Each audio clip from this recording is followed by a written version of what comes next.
Hi guys, for today's video nga ay magsusunog muna ako dito sa labas ng bahay dahil ang dami ng basura na naipon dito sa labas dahil wala akong walis tingting dahil pinasa ni Sarah dyan sa school nila dahil project nila. So ngayon guys, yung laman ng basurahan ko ay susunugin ko na dyan.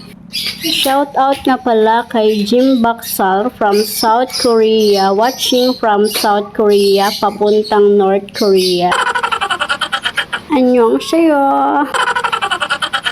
Nabitin pa nga ako sa laman ng aking basurahan kaya naghanap pa ako dito sa may baba para idagdag ko dyan. Actually, puro mga bubble wrap talaga yung mga sinusunog ko dahil nga sa dami ng parcel ko na hindi ko alam kung saan ko ba talaga yan nilalagay dito sa loob ng bahay. Kaya puro yung mga basura ko, puro yan mga parcel, mga grocery ng mga bata. Usukan na nga ako dyan kasi dyan ako dumaan sa may usok.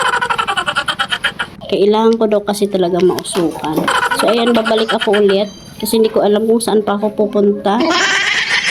Ayan, hindi ko alam talaga. Pansinin nyo yung mukha ko, guys. Para akong naging sikat woman. Naging white yung mukha ko.